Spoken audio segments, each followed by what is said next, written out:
नमस्कार। सहारा हरियाणा के आज के बुलेटिन को लेकर मैं अलका कथोरिया आपके साथ हूं। तो आइए नजर डालते हैं हेडलाइंस पर। क्रॉस एंड क्लाइंब के छात्र छात्राओं ने किया प्रदेश का नाम रोशन। कोरोना वैक्सीन को लेकर पीजीआई में हुआ जागरूकता अभियान के तहत सेमिनार का आयोजन। बदमाशों द्वारा सेवारत नौसैनिक की जलाकर हत्या करने पर पूर्व सैनिकों में गहरा दुख और रोष, कहा कर्नल दहिया ने। श्रीमद् भगवत गीता भेंट कर दिया धर्म पर चलने का संदेश। स्वामी परमानंद धर्मार्थ द्वारा आयोजित समूह में 51 यूनिट रक्त हुआ एकत्रित। पीजीआई की हेल्थ यूनिवर्सिटी में चौधरी रणबीर सिंह ओपीडी में मनाया गया अंतर्राष्ट्रीय मिर्गी दिवस। पलवल पंजा कुश्ती में पलवल जिले के गांव होशंगाबाद के अतर सिंह ने बजाया हरियाणा में अपने नाम का डंका। क्रॉस एंड क्लाइंब के छात्र छात्राओं ने एक बार फिर से प्रदेश का नाम रोशन किया है। बेंगलुरु स्थित अजीम प्रेमजी विश्वविद्यालय, जो देश के अग्रणी संस्थानों में अपना स्थान रखता है, इसके द्वारा प्रत्येक वर्ष बीए की प्रवेश परीक्षा के लिए एक परीक्षा आयोजित की जाती है। इसमें क्रॉस एंड क्लाइंब के विद्यार्थी कार्तिकेय, तरुण, मानसी, नव्या, कार्तिक, इशिका, मोहित, पीयूष, आर्यन, अंशु, विशेष और ज्योति ने इस लिखित परीक्षा को पास कर लिया है। इस प्रवेश परीक्षा में लगभग 60,000 अभ्यर्थियों ने भाग लिया था।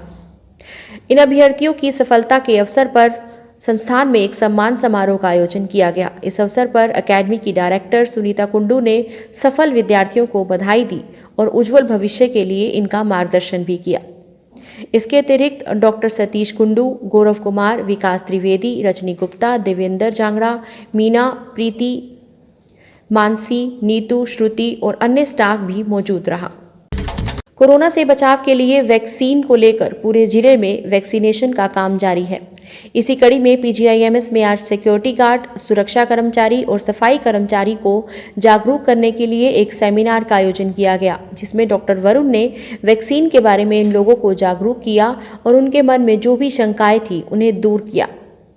उन्होंने कहा कि हमें बढ़ चढ़कर वैक्सीन लगवाने के अभियान का हिस्सा बनना चाहिए और दूसरों के लिए भी एग्जाम्पल सेट करना चाहिए। वहीं सिक्योरिटी गार्ड अधिकारियों ने भी लोगों को वैक्सीन लगवाने के लिए जागरूक किया। गर्भवती महिला 6 महीने तक जो महिला अपने बच्चे को दूध पिला रही है, दूध पिलाने वाली महिला, इसके साथ में अगर किसी दवाई से आपको एलर्जी हो जो डॉक्टर ने लिखी हो, किसी खाने से कोई एलर्जी हो, इसके साथ साथ आप किसी एंटीकोगुलेंट, जैसे कहते हैं कि खून पतला करने वाली किसी दवाई के ऊपर, या फिर पहले कभी कोई टीका लगा हो, अगर ऐसी कोई भी हिस्ट्री आपकी होगी या फिर आपको पुराना कोरोना भी हुआ है तो उसको लगा सकते हैं। इसके सिवा आप किसी भी और सिचुएशन में इस टीके का प्रयोग कर सकते हैं। हाँ जी, प्लीज। तो एक्सीडेंट कोई इसके लिए कॉन्ट्राइंडिकेशन नहीं है, आप लगवा सकते हैं। ठीक है जी। देसी बात सारे लिखे हैं, डॉक्टर पढ़े लिखे जाते हैं, अपने अधिकारी अफसर हैं, बाकी सारे अपन नॉर्मल हैं। कदे को अनुमान नहीं लगवाना पड़ा, ईब लगवा लो। छोटे पल पीढ़ी टीबी बीमारी है, किसी नहीं भेजा टीबी बीमारी इतनी भयंकर होगी, उसका इलाज हो गया। टीबी का भी दवाई आई, उसका भी इलाज। ई पोलियो थी, छोटे छोटे हम देखा, हमने अपने बात नहीं पिलावा, आप दवाई तय पिलाए तो ठीक होगा, ना पिलावा तो पोलियो बीमारी आ जाएगी। तब वही लगवा लो, फायदे में रहोगे। पालघर महाराष्ट्र में बदमाशों द्वारा नौसैनिक अधिकारी सूरज दुबे को जलाकर मारने पर हरियाणा के पूर्व सैनिकों में गहरा रोष है। हरियाणा पूर्व सैनिक संघ मुख्यालय पर हरियाणा पूर्व सैनिक संघ के प्रधान कर्नल टीसी दहिया के नेतृत्व में पूर्व सैनिकों ने इस घटना पर गहरा दुख प्रकट करते हुए दिवंगत नौसैनिक की आत्मा की शांति के लिए 2 मिनट का मौन रखा और उनके परिवार के प्रति गहरी संवेदना प्रकट की। देखो भाई, सेना रथ जवान को या अफसर को किडनैप किया गया, पहले तो बहुत निंदनीय काम किया किसी ने भी किया है, और ऐसे ट्रेंड को रोकना चाहिए और पुलिस को जितना जल्दी से जल्दी इसका अनुसंधान करें और दोषियों को पकड़ के और एग्जेम्पलरी पनिशमेंट देनी चाहिए। नहीं तो लोगों का सम्मान जो सेना के प्रति है या नौसेना के प्रति है वो घट जाएगा और एक ये बड़ा भारी एक निंदा का कारण बनेगा महाराष्ट्र सरकार के लिए भी और हैदराबाद जहां से उसने किडनैप उनका भी। तो बल्कि मैं ये कहूंगा कि केंद्रीय सरकार को भी इसमें उचित समझे तो इसके अंदर इंटरवेंशन करना चाहिए और इसके ऊपर सख्त से सख्त कार्रवाई की जाए। संघ के प्रवक्ता कैप्टन जगबीर मलिक ने बताया कि इस जघन्य अपराध को लेकर पूर्व सैनिकों में गहरा रोष है। और वो इस कट और पूर्व सैनिक इसे सैनिकों के अपमान के रूप में ले रहे हैं। इस अवसर पर colonel Shamsher Singh, captain V S Narwal, captain Balwan Singh, captain Jagbir Malik आदि मौजूद रहे। स्वामी परमानंद धर्मार्थ ट्रस्ट और भारत विकास परिषद शाखा सांपला के संयुक्त तत्वाधान में बाबा कालीदास परमहंस महाराज के सानिध्य में निजी अस्पताल दिल्ली रोड सांपला में स्वैच्छिक रक्तदान शिविर और सांस्कृतिक उत्सव का आयोजन किया गया। ट्रस्ट के चेयरमैन पंडित विजय कुमार विरजवासी की अध्यक्षता और अस्पताल के निदेशक डॉक्टर राजेश कुमार झा, भारत विकास परिषद की सचिव सुविधा शर्मा के संयोजन में ये आयोजन किया गया। कार्यक्रम के आयोजक परशुराम विश्व हिंदू संगठन के कोषाध्यक्ष, परशुराम विश्व हिंदू संगठन के राष्ट्रीय कार्यकारी अध्यक्ष एवं झज्जर बैंक आउटसोर्सिंग कर्मचारी के प्रधान पंडित लोकेश शर्मा रहे और इसमें मुख्य अतिथि महापौर मनमोहन गोयल, अति विशिष्ट अतिथि हुकुम सिंह मेमोरियल फाउंडेशन के प्रधान जोगेंद्र सिंह गहलावत, परशुराम विश्व हिंदू संगठन के संस्थापक और राष्ट्रीय अध्यक्ष विजय कुमार गौतम रहे। बाबा कालीदास ने कहा कि रोहतक जिले में रक्तदाताओं की सेवा अतुलनीय है और संतों की स्मृति और जन्म दिवस आदि पर रक्तदान की परंपरा सार्थक है। मनमोहन गोयल ने कहा कि रक्तदान के लिए संतों का जुड़ाव अति आवश्यक है।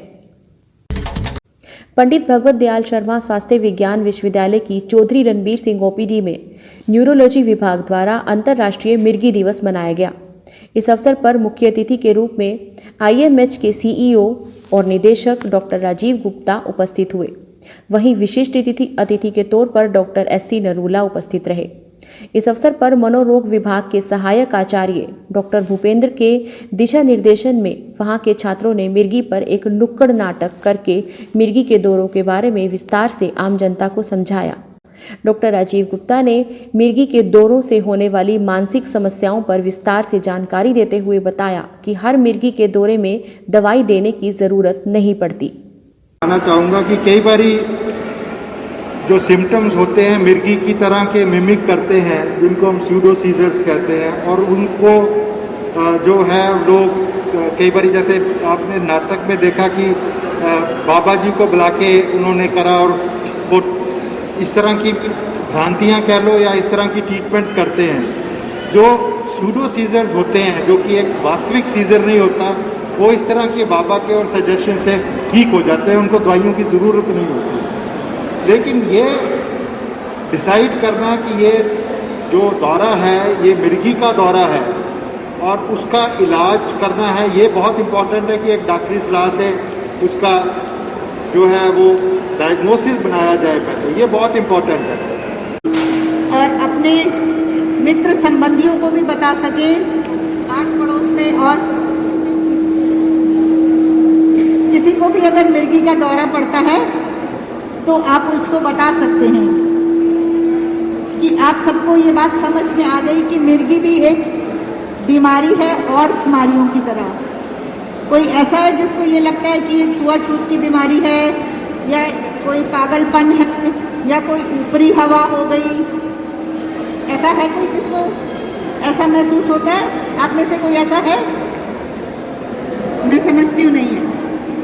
बहुत अच्छी बात है। या प्रेगनेंसी चाहते हैं उनमें अलग टाइप से ट्रीटमेंट होगा, तो वो एक्चुअली वो बहुत ही ज़्यादा इम्पोर्टेंट है। हम इसको बोलते हैं एपिलेप्सी, विमेन विद एपिलेप्सी। तो ये एक बहुत ही महत्वपूर्ण विषय है कि हमें क्या करना चाहिए, क्योंकि हमें सपोज़ कोई यंग लड़की है तो उसमें हमें जो ट्रीटमेंट देना है तो हमें ये भी देखना पड़ेगा कि लड़कियों को जैसे माहवारी की समस्या ना, लड़कियों की जो भी नॉर्मल जो है प्रक्रियाएं जो हैं वो हमें देखनी पड़ेंगी कि उनको कोई माहवारी की समस्या ना हो जाए। आगे लड़कियां हैं, शादी भी होगी, प्रेगनेंसी भी होगी, क्योंकि बहुत सारे लोग होते हैं वो ये पूछते हैं कि भाई शादी कर सकते हैं? बिल्कुल कर सकते हैं, शादी भी होंगी, बच्चे भी होंगे, लेकिन ये है कि भाई जो दवाई जो देनी है लड़कियों को वो डॉक्टर से पूछ के ही दे, क्योंकि कुछ दवाई ऐसी होती है मिर्गी की जिसमें बच्चे को नुकसान हो जाता है। सपोज कोई प्रेग्नेंट हो गई है लड़की और वो दवाई भी ले रही है, तो कुछ दवाइयां हैं जैसे एक एप्टोइन होती है, बड़ी कॉमन दवाई है एप्टोइन और वैल्प्रोइड। अगर वो लेते लेते प्रेगनेंसी हो गई तो बच्चे के होंठ कटे फटे हो सकते हैं, कुछ गांठ हो सकती है, कमर में कुछ भी हो सकता है। तो ऐसी स्थिति में जरूर डॉक्टर के पास आए ताकि वो बता पाए कि भाई हाँ ये दवाई ठीक है या नहीं। पलवल पंजा कुश्ती में पलवल जिले के गांव होशंगाबाद निवासी 33 वर्षीय अतर सिंह ने हरियाणा भर में अपने नाम का डंका बजा दिया है। अभी तक हरियाणा भर में वे अकेले खिलाड़ी हैं जो एक भी मैच नहीं हारे हैं। अब 14 फरवरी को उनका मुकाबला मुंबई में पंजा कुश्ती खेल में मोहम्मद हाशिम से होगा। पलवल के विश्राम गृह में पत्रकारों से बातचीत करते हुए अतर सिंह ने बताया कि बीते 2 वर्षों से उन्होंने अनेक पंजा मैचों में खेला है, लेकिन आज तक उन्होंने एक भी मैच नहीं हारा।